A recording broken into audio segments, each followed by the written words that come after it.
Hey everybody, it's Glenn from Third Millennium. What we've got for you today is something a little bit different. I think you're going to like this, especially if you have a limited edition M edition Miata.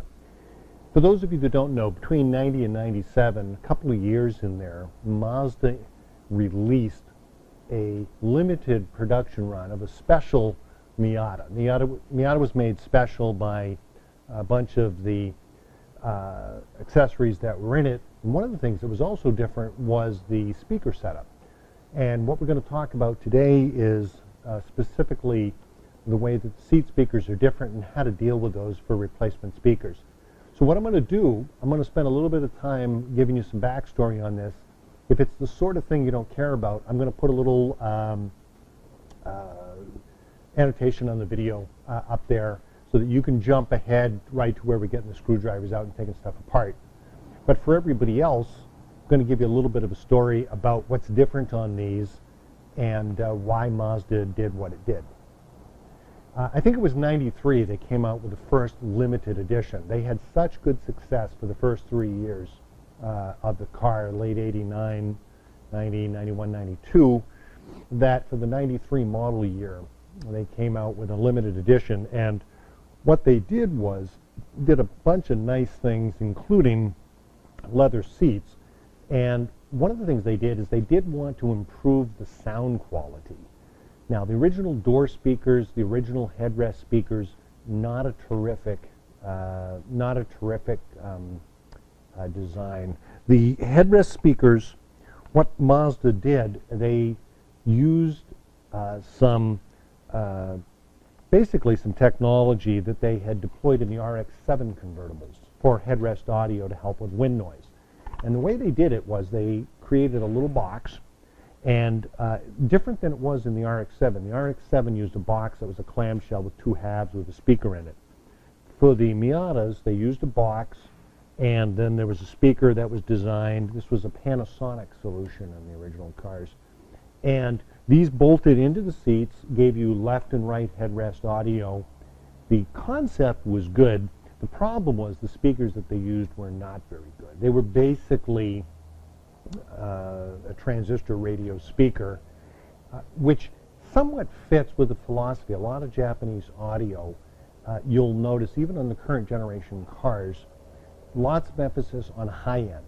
So the speakers that were in the original headrests had crossovers on them up around 3K, 4K. It varied a little bit between years. We've seen different crossovers.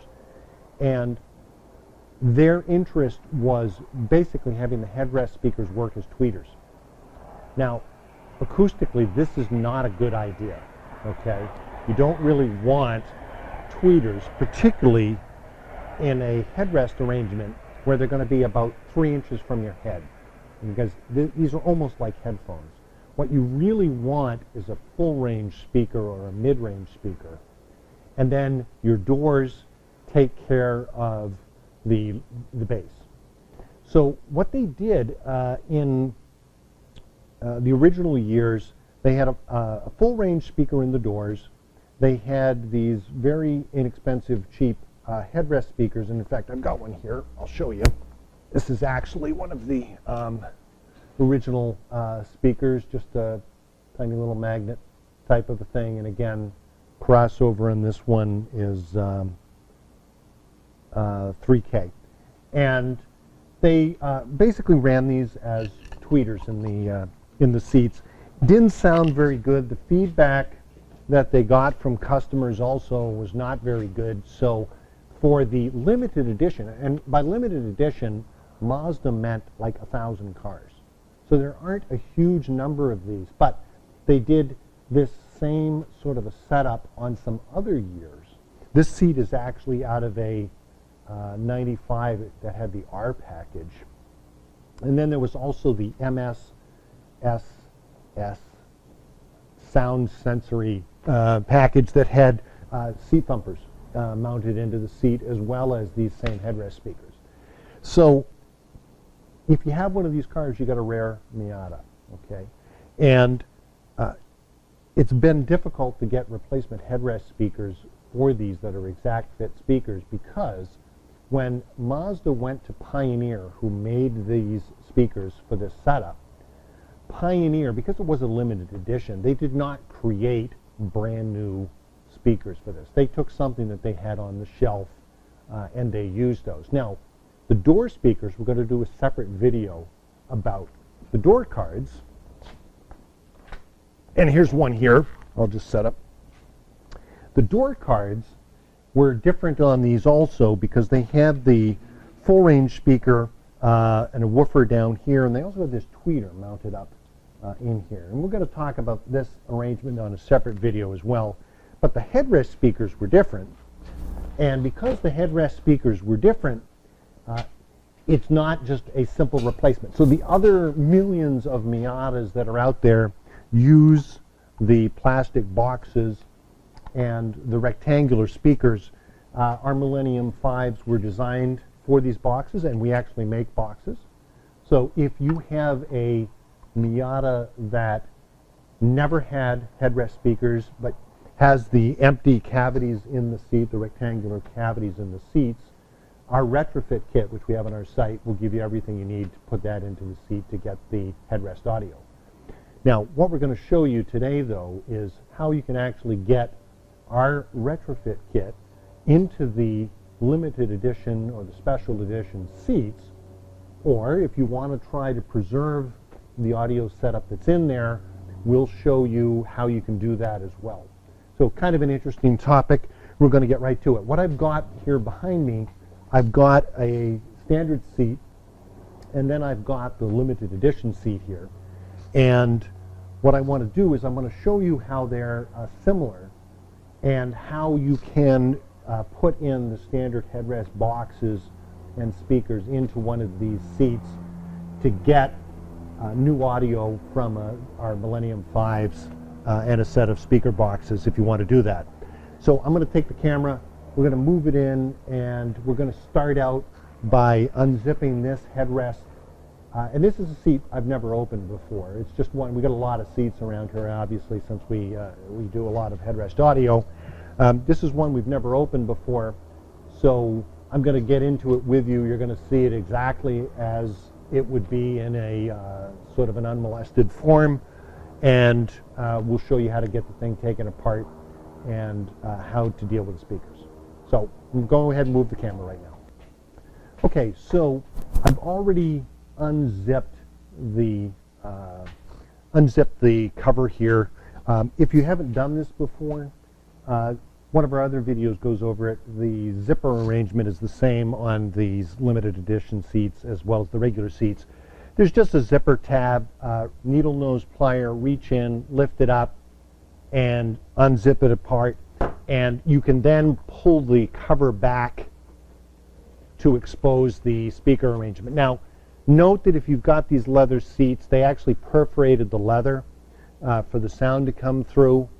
It's not uncommon for this to sort of rot out over the years, so a lot of people that have these seats are looking at recovering them in any case. So you can just pull this down, and you can actually see what it is you've got to work with there. And it's a little bit different. I'm going to show you on the other seat.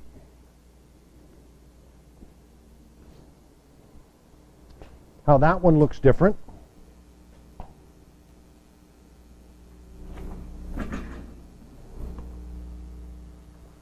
Okay, you can see on the regular seats you've got foam that's actually perforated, okay, and this is a piece of plastic, all right? So all this is, and all it does is hold the shape of the seat when you zip it up. So there's nothing more to this than a cover, and in some cases there's a screw or two holding this in place. Most of the Miatas we've seen, there's nothing. This is just sitting there, and when you zip it back up, it all holds itself together. And you can also see in the regular seats how the speaker boxes actually mount. Their cutouts are to take them, and there's a steel plate in the back that the mounting screws, one in the top, two in the bottom, go into, that hold the box in place, and then the speakers go into place. So pretty simple. Now, let's go over to the limited edition seat. You can see that it looks different. And I'll zoom this in so you get a nice close-up on it. We've got a plastic cover here, but now we've got some tape that's here, and then there's a hole here and a hole here. These are for some screws that mount the plastic plate into place. So we still have the plate like we had on the regular seat, but now we've got, we don't even need these really. I don't even know why they have a piece of tape over them. Take these off. These are pretty brittle from a lot of years in the sun.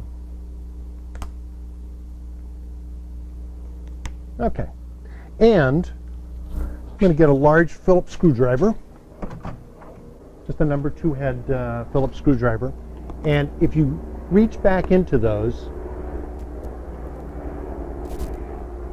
you'll find some Phillips head screws.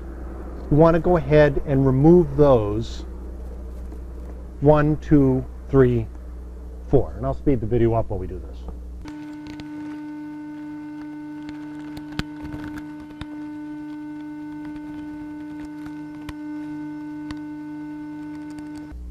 Okay, and with the screws out of place, pull the cover back, those screws will drop off, and we look at the back, and let me get this camera adjusted, and so you can see what it is we have. All right, here we go. So what we have here is a set of round speakers. We've got a nut on either side holding them. We've got the terminals, okay? And then we've got the seat backs that are in place. Now, you look at the seat back and you look at the speaker arrangement and you say, well, gee, I don't see, what you could do except replace these with a similar sized speaker. It's not as easy as that actually sounds. Let me remove one of these. We'll take a look at it and I'll show you what the issue is. Okay, you remove the wire. There's a little clip on the side that's just holding the loose wire, and all it is bent into place, so you can just bend that up with a needle nose, or the tip of a screwdriver under there will do it too. Okay, we pull the wire up out of the way and keep track obviously of which one of these is left and right. All right, and then getting the speaker out, again, just a nut driver. Okay, and there we have it. So here's our speaker, and what you'll see is Pioneer, what they did was they used a full range speaker, or effectively a mid-range speaker. No crossover capacitors on these. So they were just letting this run as a full range. We found that these naturally roll off at around 225 cycles anyway. So they just ran these as a full range. And then what they did is, it's important with speakers that when you have stereo signals, the sound signal that is going to this channel is different than the sound that is going to this channel. And it's important that you keep this speaker acoustically isolated from this speaker. What does that mean? That means that they had to put, let me tip this up just a little bit while we look at this. They put in the seat back extra foam to make this acoustically isolated from this. So instead of using a plastic box, they simply added some additional foam to the seat. And further than that, if you actually look at this a little bit more closely, you see it's kind of interesting. There's still this cavity here. And you wonder, well, why is the cavity still there when there's no speaker box? And the answer is because this was, in fact, the same setup for mounting the speaker boxes as exists in the other seats. So what does that mean? That means that it's no problem to mount the boxes into the seats by simply moving a little bit of the foam. So I just push that into place there. If I pull that down just a little bit with my finger, you will see right there another screw hole. That is the standard mounting screw hole for the regular box. So as you can see, all Mazda did, and this was clever, to get the acoustic isolation, they simply sprayed a little bit of extra seat foam in here to isolate the one channel from the other. Now, this was very important to do, again, to keep the signals separate, because if you don't do that, if one speaker is allowed for the sound that comes from the back of the cone, because it comes from both the front and the back, if you allow the sound waves from the back of the one speaker to interact with the sound waves and the other speaker, it actually produces some really weird sounds in terms of cancellation effects and some reinforcement effects. That's why you never want to just put loose speakers into the headrests without making sure that they're acoustically isolated. And there's also the issue of putting something into the headrests and having it secured properly, given that it's right behind your head. Yes, I understand you can have the fabric in front of it and so forth. Strange things will happen with physics, with an object that weighs a pound right behind your head. If you get into an accident, always want to have stuff secured just to be safe. So these seats are special as part of the special edition or the limited editions. Now, the speaker wires are the same setup, the same terminal arrangements. They're even the same sized push-on connectors. And the speakers have the same setup as well in terms of the terminals. Okay? So the nice part is we make all of our speakers so that they just push into place using the existing wiring, just like the OEM speakers. So here we've got this set of speakers. What's actually different? And let me swap between the two seats. Take a look at this seat and that setup, and then you take a look at the regular seat and that setup. The biggest difference is there's a piece that was molded across here that's on this seat to help isolate the two speakers. There we go. That is not present on the other seat.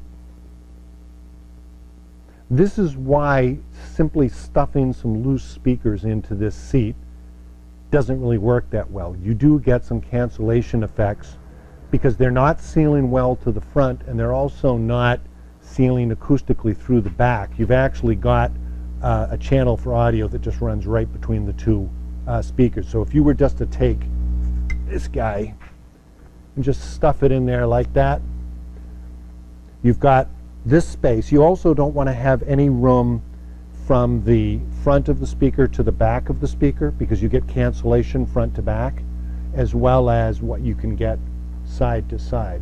So you always want to have, you'll still get sound out of it, it just won't be acoustically really good sound. So you always want to have front and back isolation, left and right isolation.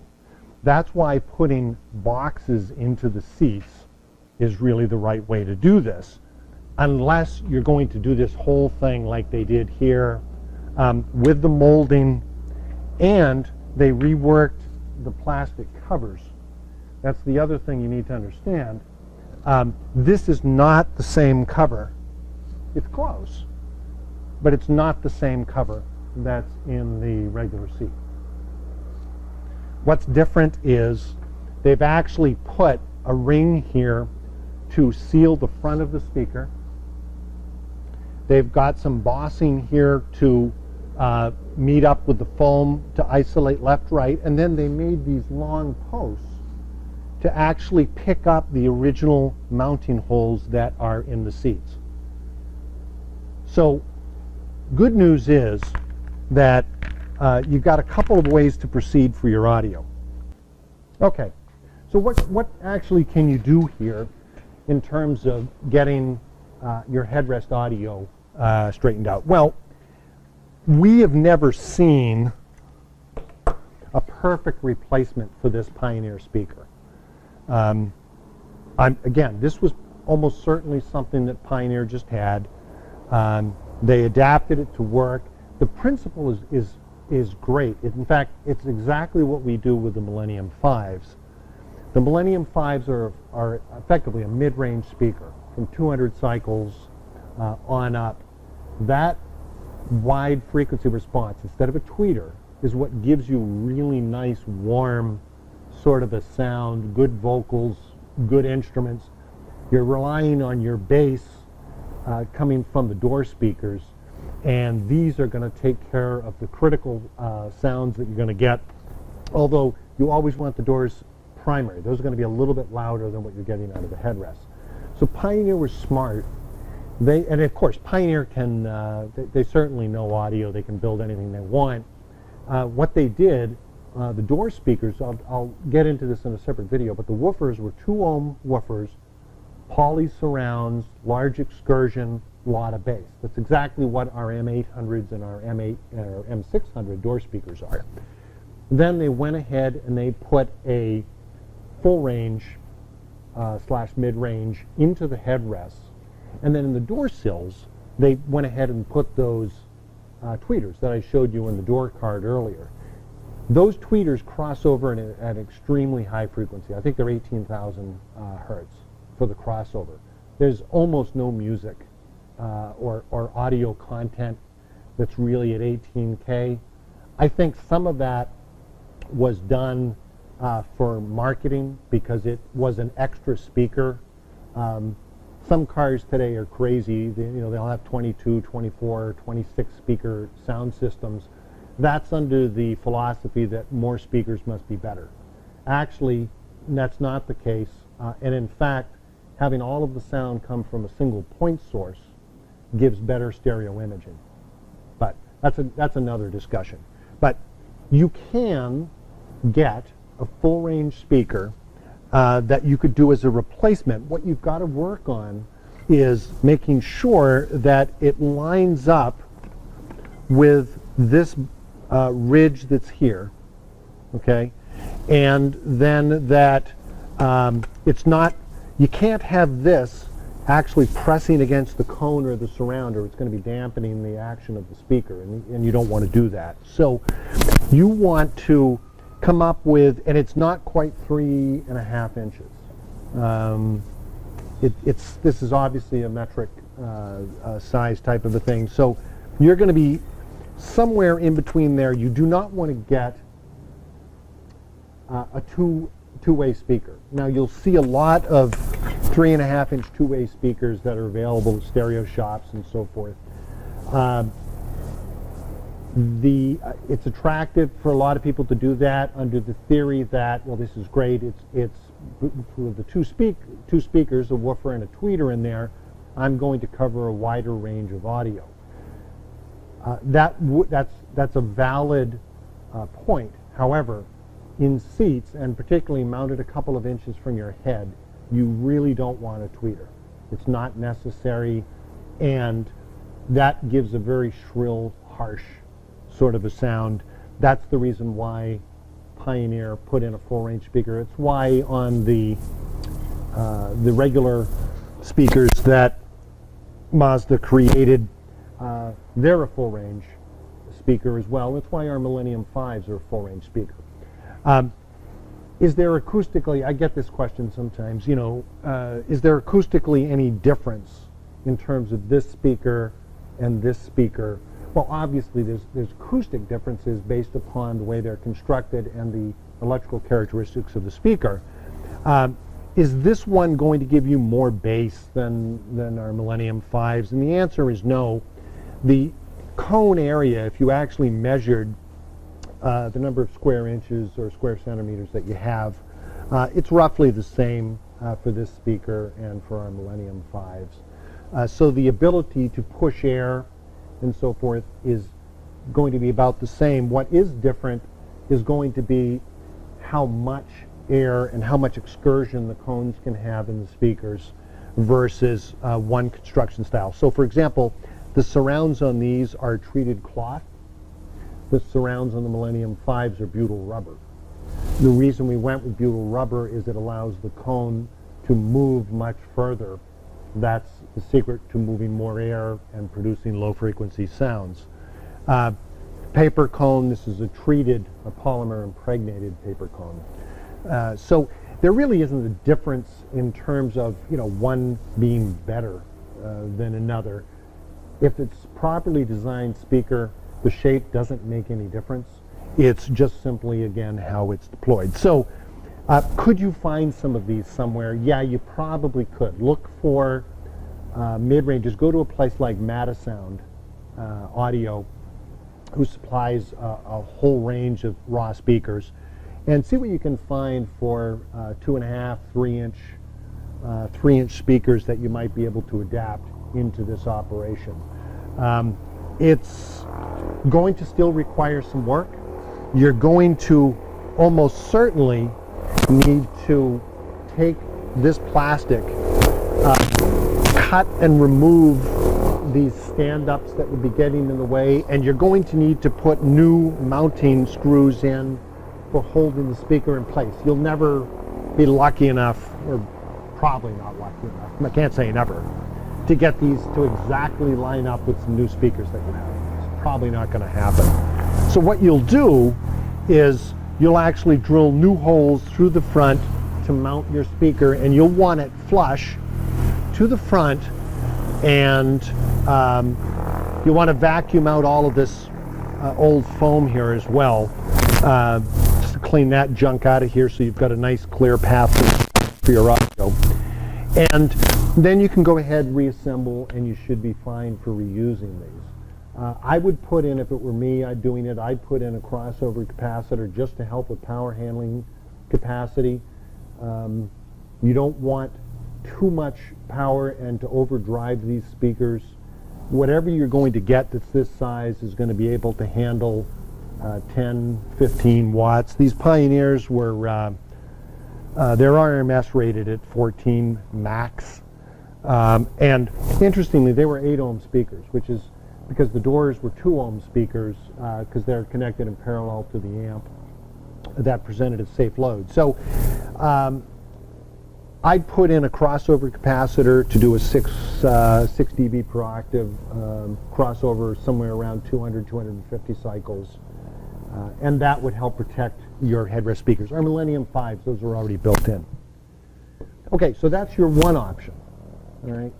Now, I said we could also retrofit our Millennium 5 speakers into the seat. And the way that we do that is we use the existing seat mounting plate that's already in place to go ahead and put in our boxes and then put in, with a little bit of modification, this front cover. So what we're going to do the rest of the video is I'm going to show you exactly how to do that. Okay, I've zoomed the camera in so that you can see as we work up here. Now, the secret to why this is successful is the fact, one, the mounting points are already in here. And secondly, when you put in the boxes, and these are going to finish up right up close to the front plastic plate when we put that back in. When you put in these boxes, you will achieve the proper acoustic isolation that you need for the sound to be correct. And not only is it separating the sound, our speakers, the Millennium 5s, were designed for the specific volume of air that's in these boxes to operate properly. So you can actually, just by pulling back a little bit where this other screw hole is located, expose the metal plate that's in the seat and go ahead and put the boxes into place. Now, when you took out, when you buy the retrofit kit, excuse me, it actually comes with the proper screws for mounting the boxes into the seats. And you'll find that it is, again, nothing needs to be modified, changed, or anything else. You simply can screw them into place. Now, before you actually do that and tighten them down, what you want to do, take your speaker wires and fish them up through the holes in the boxes. And we make our boxes with that hole specifically big enough so that you can do this. Okay. And leave, you don't need to leave a ton of space there, but leave enough so that you can easily get the speaker into place. And then push the box into place, making sure that each of the tabs is against the metal that's in the back of the box. And then we can go ahead and put our screws back into place.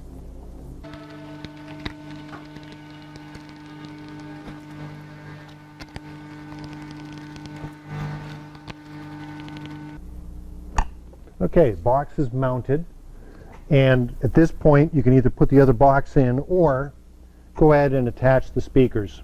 Our speakers, again, the terminal arrangement matches exactly the original, so you cannot get these on the wrong way.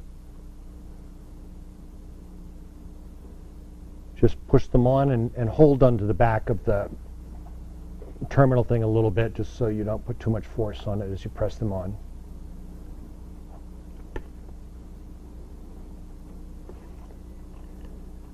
And then, in our retrofit kit, we do include some acoustic insulation. Put that into place, drop the bottom in first, and then we also supply the proper screws for the boxes. So go ahead, put those in place. It's not necessary that these be super tight. You just want the speaker sitting flush into the lip of the box. All right, that side is done. So we're going to go ahead and do the other side, and then we're going to jump forward. I'm going to do a close-up on the workbench here of that front plastic cover, because we got a little bit of work that we got to do with that. Okay, so here we are. Have the speakers in place, installed, wires all connected. All we got to do now is deal with getting this front cover arrangement, and we'll be all set. Two ways you can go here. The easiest way is if you happen to have a cover from one of the regular seats handy. You could, at this point, simply stick that into place, put that there, zip the top up, and you're good to go. Where could you get a couple of those regular style plastic covers? Well, one thing, we've had a number of owners that have had these seats, we've sent them to salvage yards, and what we've told them to do is don't look for a really nice seat, because a salvage yard isn't going to let you pull apart a seat just to get one piece out of it like this. Find a seat that's from a wreck, that's been out, it's been sitting in the rain, it's completely, the car is destroyed, the seat is not going to be sold to anybody to buy it as a seat. Somebody might buy the slider rails, or they might buy a seatbelt piece or something like that, or you might buy one of these. We've had people have success at getting these for $5. And if you do that, you get two of these. There's no difference left or right. Any year, 90 to 97, you get it, you put it into place. It is a snug fit, obviously, that's where you want it to be, and zip that up, and you are finished, and go off and go for a ride. Now, if you don't have that, don't want to do that, it is possible to modify the plastic tray that was here on these original setups. And I'll go ahead, get the camera zoomed in, and I'll show you exactly how you do that. Okay, here we go. This is the one we just took out. Just pull the speaker back out of here. Okay, what our objective is to get rid of any high points that are preventing this from sitting into the seat. What's the best way to get rid? This is just plastic, okay? So we don't need to do anything too crazy here, but we do need to get some room so that this can, as closely as possible, look like this. So really what we want to do is clean off stuff that's protruding on here. Now, quite frankly, the best way to do this is if you have a Dremel with the cutoff wheel. It'll go through this plastic like butter and remove these posts and then remove these stand-up pieces that are here all around the unit. Now, you could cheap out and get a hacksaw blade for about $1. And with the hacksaw blade, just start working flush on the plastic and basically removing the raised pieces of plastic that's on the cover. That's not going to be a lot of fun. You'd have to have a lot of patience to do that. The Dremel will work out better. The absolute best scenario is to get a couple of these out of a salvage yard and put them into place on the seat and just call it good. The holes and everything will line up here and the piece will fit into the seat fine. You will find the corners of the boxes will be right on the edges of this plastic. That's perfectly okay because this will sit and zip and the seat will zip back together without any problem. All right, guys, that's it. I hope this has been helpful. It explains a little bit about what you can do for your audio, for your limited edition, M edition Miatas. They are, great cars, and it's nice even with a car that is now 28 years old for the first ones. It's nice to be able to upgrade some systems like this so that you can still enjoy those cars, keep them on the road, keep having a good time. If you found the video helpful, go ahead and give it a like, and of course subscribe to the channel so you can get some alerts when we come out with some other videos about Miata audio, and check out some of the others that we already have. We're posting some more stuff about the special limited edition sound system. We've also got some stuff about the doors specifically that you probably will find interesting as well. And of course, go to our website, check out our products. Any questions, just leave them below. We try to respond to every question that we do get. Thanks very much.